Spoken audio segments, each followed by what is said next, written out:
বাংলাদেশকে গড়ে তোলার কারিগর মানে সামনের সারির কারিগর হবে, ফ্রন্ট লাইন কারিগর হবে এই কারিগরি শিক্ষা ব্যবস্থার যারা ছাত্রছাত্রী। কারিগরি শিক্ষার উপরেই যে আমাদেরকে অনেক জোর দিতে হবে আগের থেকে, সেটা কিন্তু আমরা সেই দিক থেকে আমরা একেবারে কমিটেড, আমরা অঙ্গীকারবদ্ধ। কারিগরি শিক্ষার কোনো বিকল্প নাই। আমি দৃঢ়ভাবে বিশ্বাস করি নতুন বাংলাদেশ গড়ার যে সুযোগ এসছে, সেই বাংলাদেশকে গড়ে তোলার কারিগর মানে সামনের সারির কারিগর হবে, ফ্রন্ট লাইন কারিগর হবে এই কারিগরি শিক্ষা ব্যবস্থার যারা ছাত্রছাত্রী। কারণ হাতে কলমে আমাদের কাজ করার সময় আমাদের এসছে। বিশ্ব ব্যবস্থা এখন এমন জায়গায় যাচ্ছে যে আমাকে প্রযুক্তি আমাদেরকে শিখতে হবে, বিজ্ঞান আমাদেরকে শিক্ষা হবে, একই সাথে সাথে মাদ্রাসা শিক্ষা ব্যবস্থারও আধুনিকায়নের একটা তারা নিজেরাই সেটা মনে করেন, এবং সেখানে রাষ্ট্র আমরাও চাই যে তারা যেন দক্ষ হয়ে তারা তাদের যে মূল লক্ষ্য সেটা তারা তো পালন করবেনই, সেটা সেই শিক্ষা তারা অর্জন করবে। একই সাথে সাথে কারিগরি দক্ষতা এগুলো তারা যেন গ্রহণ করে, এবং এবং এবং যেটাকে বলা যেতে পারে কোয়ালিটি, কোয়ালিটি কারিগরি শিক্ষা তারা যেন গ্রহণ করেন।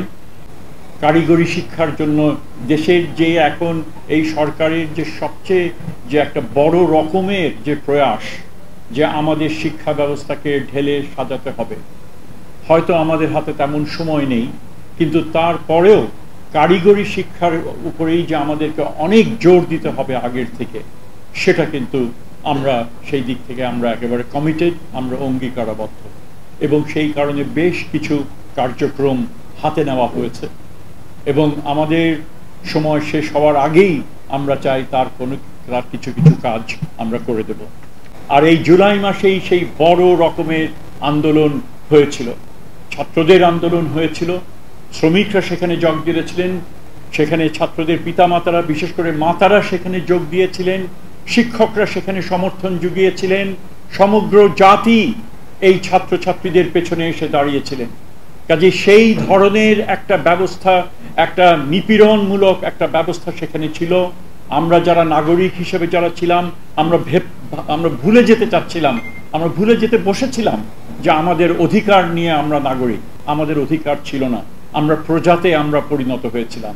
এই ছাত্ররা এই জুলাই মাসে আমাদেরকে সেই ব্যবস্থা থেকে একটা মুক্তি দিয়ে নতুন বাংলাদেশ গড়ে উঠেছে, এবং সেই বাংলাদেশকে এখন গড়ে তোলার জন্য আমাদের হাতে অল্প সময়ের জন্য দায়িত্ব এসছে। পরবর্তীকালে যারা রাজনৈতিক তারা জনগণ তাদেরকে নির্বাচিত করবে, এবং আমরা আশা করি আমরা এবং তারা পরবর্তীকালে যারা আসবে, জনগণের যে স্বপ্ন, সমাজকে ঢেলে সাজানোর যে স্বপ্ন, যে শিক্ষা বঞ্চিত জনগণকে যেন শিক্ষার আলোকে সুশিক্ষার আলোকে আলোকিত করা যায়, যেই শিক্ষা তাদের যে ভিতরের যে গুণাবলী রয়েছে সেই গুণাবলীকে স্ফুরণ ঘটানোর জন্য একটা সুযোগ তৈরি করে দিবে, যেই শিক্ষা তাদের কর্মদক্ষতাকে বাড়াবে, যেই শিক্ষা তাদেরকে নৈতিক এবং মানবিক হতে সাহায্য করবে, সেই শিক্ষা যেন আমরা করে যেতে পারি,